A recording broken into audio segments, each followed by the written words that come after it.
अस्सलाम वालेकुम नाजरीन। इस एपिसोड के आगाज में हम देखते हैं कैरक में मैला मारिया से कहती है, मुझे ये कहना पड़ रहा है कि मैं बालन से आपसे शादी करने के बारे में सुनकर उतनी ही हैरान हुई जितनी मुझे खुशी हुई है। तो मारिया कहती है, कुछ शादियां जज्बात से बढ़कर मंतक पर बनती हैं मैला, उनमें से कुछ मजबूरन और गैर इरादी होती हैं। तो मैला कहती है, जैसा कि मेरी शादी चातिलियन से हुई। तो मारिया कहती है, मैं जानती हूँ कि आपकी हालत कितनी मुश्किल है कौंत। वो शख्स जिससे तुम पागलों की तरह प्यार करती हो वो तुम्हारा किला लेने के लिए तुम्हारे दरवाजे पर खड़ा है। हरगिज नहीं कौंत, हरगिज नहीं। अपने जज्बात का कैदी होने की गलती न करना। तो मैला कहती है, मैं जब काहिरा में गिरी तो सलाहुद्दीन ने मेरे पास पहुंचकर मुझे अपनी खाला जैसी किस्मत का सामना करने से रोक दिया, लेकिन इसके बावजूद मेरा उस पर गुस्सा कम नहीं होता। यकीन करो मारिया, सलाहुद्दीन के सामने अपने जज्बात की असीर एक कमजोर औरत नहीं है, बल्कि इतनी मजबूत दुश्मन है कि वो कभी उसका मुकाबला नहीं कर सकता। सब ये देखेंगे। उधर सुल्तान साहिरा से कहते हैं, तुमने हमारे लिए एबलन में अपनी जान खतरे में डाल दी और अब तुम यहाँ हमारा साथ देना चाहती हो। हम अपना कर्ज कैसे अदा कर सकते हैं? तो साहिरा कहती है, मेरे सुल्तान अस्तगफिरुल्लाह, दरअसल मैं आपकी मकरूज हूँ। मैंने माजी में आपको बहुत ज्यादा तकालीफ पहुंचाई है। तो सुल्तान उसे वहीं पर रोकते हुए कहते हैं, उन दर्दनाक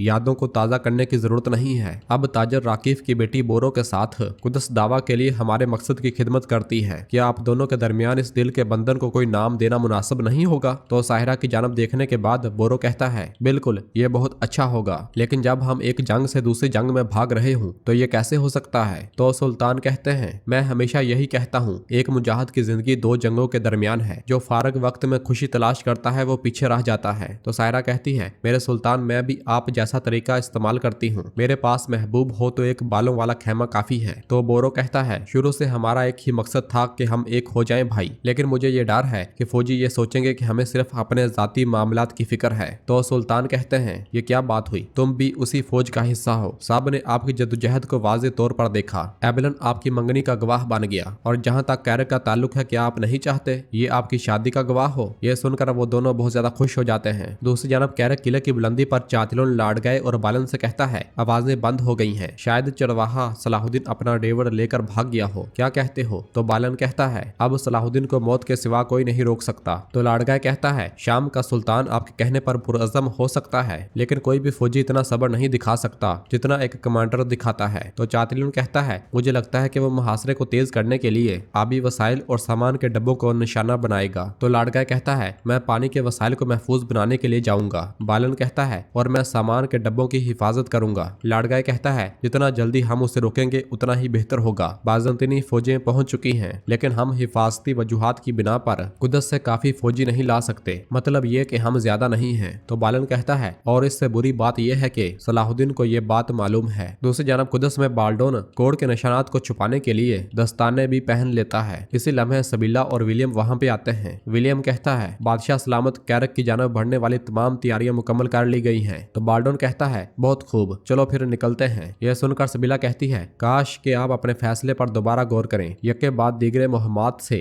आप काफी थक गए होंगे। आप इस तरह के सफर से अपनी सेहत को खतरे में डाल सकते हैं। मगर बाल्डोन कहता है, खतरा पहले ही हमारे दरवाजे पर है शहजादी। अगर हम एबलन के बाद कैरक को भी खो दें तो हम खतरे का सामना करेंगे, और मैं इसकी इजाजत हरगिज नहीं दे सकता। सबीला और विलियम बार बार उसे रोकने की कोशिश करते हैं, मगर बाल्डोन चल पड़ता है। वो कुछ कदम चलते साथ ही बेहोश होकर जमीन पर जा गिरता है। ये देखकर विलियम और सबीला भागते भागते उस तक पहुंचते हैं। विलियम चिल्लाते हुए कहता है, फौजियों, हकीम को बुलाओ, जल्दी करो। और वो दोनों बाल्डोन को पुकारते ही चले जाते हैं। दूसरी जानब जंगल में से बोरो साहिरा और सिपाहियों के साथ आगे बढ़ रहा होता है। एक मुकाम पर पहुंचते साथ ही वो घोड़ा गाड़ी से उतर जाता है और किले के पानी की जानब देखते हुए कहता है, ये नाली किले के अंदर कुओं को भरती है, हम बैरल को पानी में बहा देंगे। तो साहिरा पूछती है, क्या तुम्हें लगता है कि बैरल में जो है उससे फायदा होगा? तो बोरो कहता है, कराकोश ने मरकब तैयार किया है, जिस नाली से सलीबी फौजी पानी पीते हैं वो जहर आलूद हो जाएगा। और फिर सिपाही घोड़ा गाड़ियों में से ड्रम उतारना शुरू कर देते हैं। उधर गोकबोरो सुल्तान से कहता है, मेरे सुल्तान, इस वक्त खुदाई का काम आसानी से जारी है, कराकोश और सिपाही खूब मेहनत कर रहे हैं। तो सुल्तान पूछते हैं, क्या कोई इस किले से सूरत हाल जानने के लिए निकला है? तो जवाबन गोकबोरो कहता है, हम में से एक सिपाही किले की खबरें लाता है, दरवाजे पर पहरेदार हमारा जासूस है, इसलिए वो किसी पर शक नहीं करते। तो सुल्तान कहते हैं, ये तमाम कोशिशें रायगा नहीं जाएंगी। आज तुम मट्टी और रेत में हो, लेकिन कल आप इस्लाम के लिए बाइसे फख्र बनेंगे। तो गोकबोरो कहता है, मेरे सुल्तान अस्तगफिरुल्लाह, हमारे लिए यही काफी है कि हमारी फौज फतहयाब हो। तो सुल्तान कहते हैं इंशाल्लाह काजी फाजल और करातेगन से भी अच्छी खबरें आएंगी। कैरक ना गिरा तो हम उम्मत को मुत्तहिद नहीं कर सकेंगे। तो गोकबोरू कहता है जल्द या बदेर सब समझ जाएंगे कि अयूबी झंडे तले मुत्तहिद होने के सिवा कोई चारा नहीं है।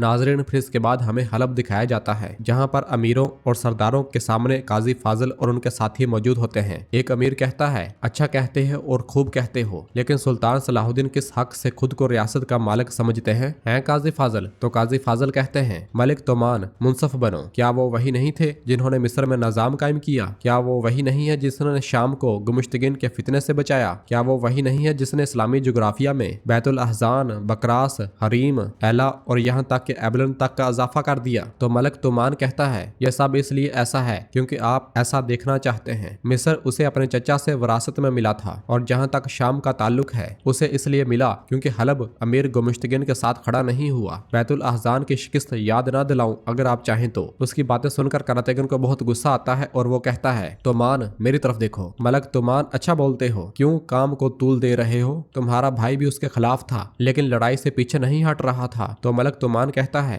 अंजाम अच्छा नहीं हुआ, लेकिन क्या आप ये समझते हैं कि मैं सलाहुद्दीन पर भरोसा करके वैसा ही अंजाम पाऊं? तो दूसरा अमीर कहता है हमारा कर्ज और वफादारी सुल्तान नूरुद्दीन से ही है। सलाहुद्दीन ने अपने खानदान की रियासत कायम करके यह साबित कर दिया है कि वो सिर्फ अपने मफादात के पीछे है। तो करातेगन कहता है अरे आप सुल्तान नूरुद्दीन को कैसे जानते हैं? मैं उसे हर किसी से बेहतर जानता हूँ। वो मेरे बहनोई थे और मेरे बहनोई सुल्तान सलाहुद्दीन पर कितना भरोसा करते थे ये सबसे बेहतर मैं जानता हूँ। तो मलिक तुमान कहता है अच्छा तो तुम उसकी हमायत इसलिए कर रहे हो कि उसने तुम्हें कबीले से उठाकर महल तक पहुंचा दिया? हाँ। ये सुनकर करातेगन मजीद भड़क जाता है और कहता है अरे ओ तुमान, मैं यहाँ तुम्हें इसी वक्त तू मान बना दूंगा। काजी फाजल उन्हें रोकते हुए कहते हैं हम यहाँ पर लड़ने नहीं आए, अपना नुक्ता नजर पेश करने आए हैं। कैरक और कुदस उनका अगला कदम है। मस्जिदुल अक्सा को सुलीबियों से आजाद करवाने के लिए आइए अयूबियों के झंडे तले मुत्तहिद हो जाएं। तो पहले वाला अमीर कहता है काजी फाजल कौन सी फौज है? सुल्तान सलाहुद्दीन ख्वाबों में रहता है, कैरक फतह करना तकरीबन नामुमकिन है। तो काजी फाजल कहते हैं नाकाबिले तस्खीर दीवारें लोगों के जहनों की दीवारें हैं। क्या खलीफा की जानब से खलत भेजना और उनकी रियासत को तस्लीम करना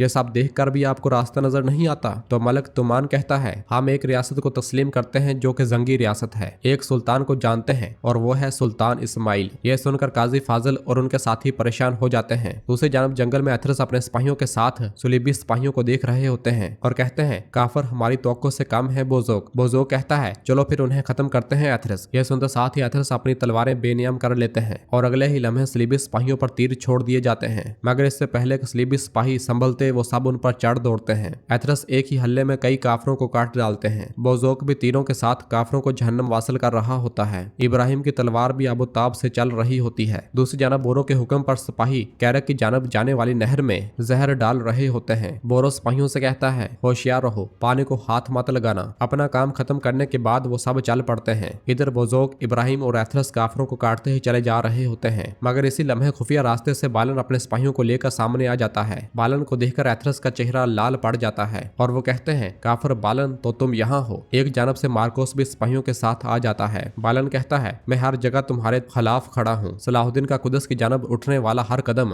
उसके सिपाहियों की जानों की कीमत से अदा होगा। एथरस कहते हैं लेकिन ये तुम्हारा आखिरी कदम होगा, तुम्हारी आखिरी सांस। इसके साथ ही वहाँ पर लड़ाई शुरू हो जाती है। एक तरफ काफर कट मर रहे होते हैं तो दूसरी तरफ बालन और मार्कोस के हाथों का मुसलमान भी शहीद हो रहे होते हैं। दूसरी जानब लाडगाय सिपाहियों के साथ उस मकाम पर पहुंचता है जहां से बोरो ने जहर मिलाया था। लाडगाय को वहां पर ड्रमों के सिवा कुछ नहीं मिलता और वो पानी को देखते हुए कहता है लानत हो, हम पकड़ नहीं सके। दूसरी जानब बोजोक, इब्राहिम और एथरस खूब लड़ रहे होते हैं, मगर बालन के हाथों उनके सिपाही बड़ी तादाद में शहीद हो रहे होते हैं। और फिर बोजोक एथरस के पास आकर कहता है एथरस साहब हम बहुत कम रह गए हैं, हम ज्यादा देर नहीं लड़ सकते, चले पीछे हटते हैं। और फिर वो पीछे हटना शुरू हो जाते हैं। ये देखकर बालन कहता है जाओ और अपने सुल्तान को मेरे गुस्से की खबर दो, मैं जल्द ही एबलन का इंतकाम लूंगा। और फिर एथरस अपने सिपाहियों को लेकर पीछे हटने में कामयाब हो जाते हैं। उधर कैंप में सुल्तान खलील से पूछते हैं किले के अंदर से जासूसों की कोई खबर? तो खलील कहता है मेरे सुल्तान अभी नहीं, लेकिन एक और अहम खबर है, बादशाह बाल्डोन की बीमारी मजीद शिद्दत अख्तियार कर गई है। तो सुल्तान कहते हैं मैं चाहता हूँ कि किसी को नुकसान न पहुंचे, लेकिन यही आगबत है जो उसने लतीफ के साथ किया। तो खलील कहता है, मुझे नहीं लगता कि बादशाह इस हालत में कैरक आएगा मेरे सुल्तान। तो सुल्तान कहते हैं, हमें फिर भी मोहतात रहना होगा। बैतुल अहज़ान में सुस्ती शिकस्त का बायस बनी। रास्ते पर नजर रखने वालों को पैगाम भेजो खलील, चौकस रहें और किसी भी हरकत की इतला दें, चाहे वो कितनी ही छोटी क्यों ना हो। यह सुनते साथ ही खलील चला जाता है और सुल्तान आगे बढ़कर दूसरी तारीख पर भी निशान लगा देते हैं, यानी कि मुहासरे के 2 दिन मुकम्मल हो चुके हैं।